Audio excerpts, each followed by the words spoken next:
we know that when women succeed, the entire communities around them are going to succeed.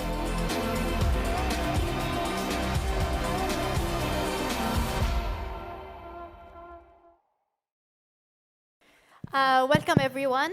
I'm super excited to be moderating this panel because of the topic that we're discussing today. We're going to be talking about the She's Next initiative that was launched by Visa almost a year and a half ago in the region. She's Next is an initiative that's focused on empowering female-founded businesses, and they support them with all of the available resources, providing them with mentorship, financial support, and all of the really nice things that we're going to be discussing today. I have with me Leila and Reshwan, who have been very instrumental in making this initiative very successful in the region. I'll start by you, Leila. Thank you. Thank you. Thank you. Leila, could you tell us what inspired Visa to launch She's Next in the region, and what kind of things you hope to achieve out of this initiative? Thank you, Loyan, and thank you for giving us the opportunity to talk about She's Next. So actually, She's Next is a global advocacy program which aims at empowering women build businesses, right? And we've been running this for the past 3 years already, all across the region, all across the globe as well. And through the past 3 years, we've been able to support 380 women-led businesses. I think the important question is, why do we do this? I mean, why are we interested in women-led businesses? And the reality is, we know that when women succeed, the entire communities around them are going to succeed and are going to thrive. Because women will always give back to their communities. The goals of She's Next really, and if we put ourselves in the shoes of those women-led businesses, it's really 4 things. One, we want to help them overcome many of the barriers that they face. And because She's Next is research-based, we know that in this region, they face barriers like gender stereotypes, and the kind of the standards, the social standards that they're faced with. But we also want to help them get access to funding, also help them to build a network. And obviously, because we're global leaders, we are present in more than 200 countries, that opens up a lot of opportunities for them. And obviously, build the skills that they need so that they can compete in this digital world. That's really amazing. And I'll move to you, Reshwan. Can you tell us, how do you see this program unique compared to other initiatives or programs that support women, that's made CIB actually wanting to invest in or to support this initiative? Thank you very much for the opportunity. At CIB, we've been trying to crack this dilemma for some time, actually. We've tried several initiatives with several partners. Some of them worked, some of them so. I think what made the big difference in our decision to support that are two things. One, the quality of partners you're getting engaged with. So I think between CIB and Visa, we share pretty much common values in the way we do business, basically. The process they adopt within that initiative to enable women, not just winners, just everybody that gets into the short list, is really amazing. And I think this is one of the most needed capacities for young entrepreneurs, especially women, to get equipped with. The second thing is, what got us really excited to partner with Visa and USAID for the third year is the momentum that we've seen in terms of interest. We've seen 10 times growth of people interested, young entrepreneur women, into the initiative. We started off with like 400, I think, last year. The last initiative round with 4,000 applicants. So obviously we're doing something right, whether from awareness, knowledge, the process itself. So that was the main reason, actually. Absolutely, and I've seen this growth. I've been witnessing, and it's amazing. I'll move to you, Layla. You mentioned it briefly, but can you tell us or give us more details about the resources that the women participants would expect out of this initiative, and what benefits would they come out when they participate? Yeah.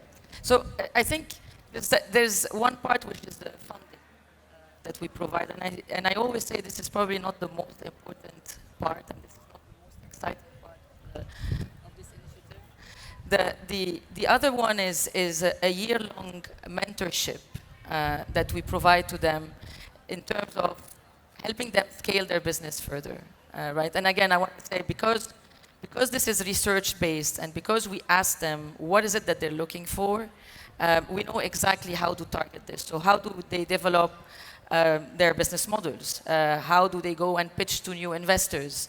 How do they develop a digital presence?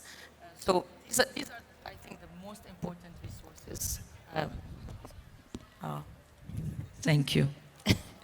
I think these are the most important resources. And I want to say, I mean, it's been 3 years in Egypt with CIB. I think this has also played a big role because what I've seen with a partner like CIB is that they've really integrated the woman or the gender diversity into their own business, right, and into their go-to-market. So they've increased, for example, in their SMB business, they've increased the number of women getting access to funding, and that is also one of the objectives that we have. And since we're discussing the resources and how CIB has been a supportive of this, from your point of view, Rashwan, what do women founders in our region still need in terms of resources? What are the main things that they need to succeed with their businesses?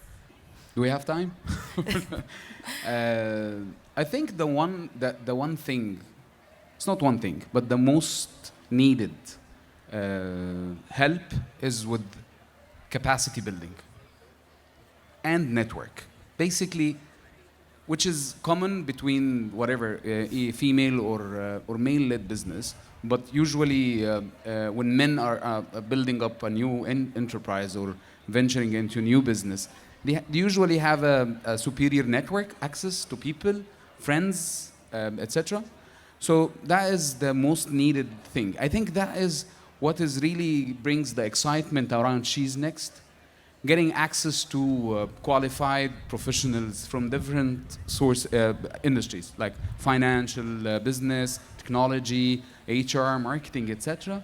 That is the real needed, because if you think about it, that's what can make the company succeed. Usually people are starting off with a very thin capacity in terms of number of people, number of managers, supporting teams, etc. So they really need to be very efficient and focusing on their resource allocation, basically. So with that help, they can succeed. Access to capital is another thing, which is, as Layla said, we've been trying to crack this as part of our business strategy, but that comes next to capacity building. Yeah. We've managed to grow our percentage of female-led businesses out of our SME book to 18% during the past 2-3 years through dedication of scouting, basically. We have a dedicated resource that get into the portfolio of existing customers, try to push the finance products and convince them that this is the right thing for their business to do. So I think those are the 2-3 main things that they need.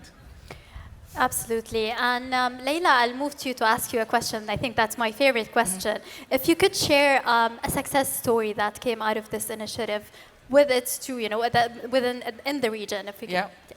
So one of my favorite story is a story of a young woman in Morocco.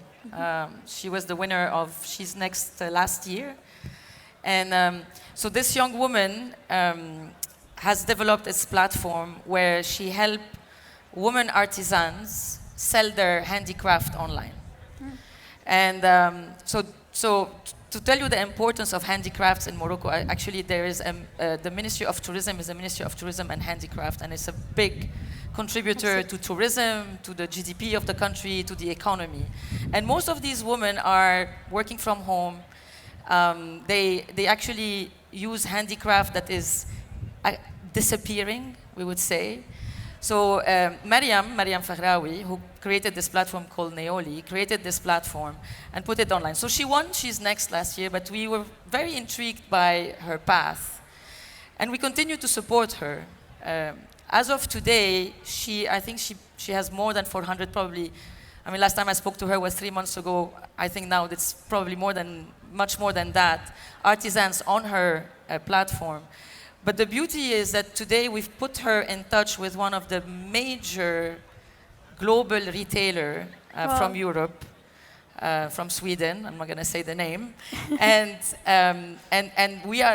we're working with her to help her actually place the products of those women, artisans, in the catalog of that global retailer, and the target for her is probably to reach the 2 million artisans that are in Morocco. So I love that story. Wow, wow, and I really do love it. I would look forward to see how that goes. And I'll be closing with you, Reshwan. If you could just give us, what kind of advice do you have for women founders in the region? Okay, that's a bit tough. But as a father of 2 young girls, I think the one thing that I want to teach, and I keep teaching my daughters, they need to keep at it. Don't give up. It's not easy to crack it, but people need to have young entrepreneurs, especially on the female side. They need to keep persistence, self-confidence. Failing is a big learning opportunity, and just they keep trying until they make it happen. That's the one thing that they need to keep at. Absolutely. Thank you so much, Leila and Reshwan, for all what you do. I'm really happy that we got to discuss this briefly, and I look forward to see the 3rd edition of She's Next in the region. And by the way, one of the listers of this year Forbes 30 Under 30 was the winner of She's Next in Egypt. Oh, really? This year. Wow. So, Hadir Shalabi. So we wish her good luck. Good luck, Hadir. And thank you so much again. And yeah, thank you. Thank you. Thank you, very everyone. much.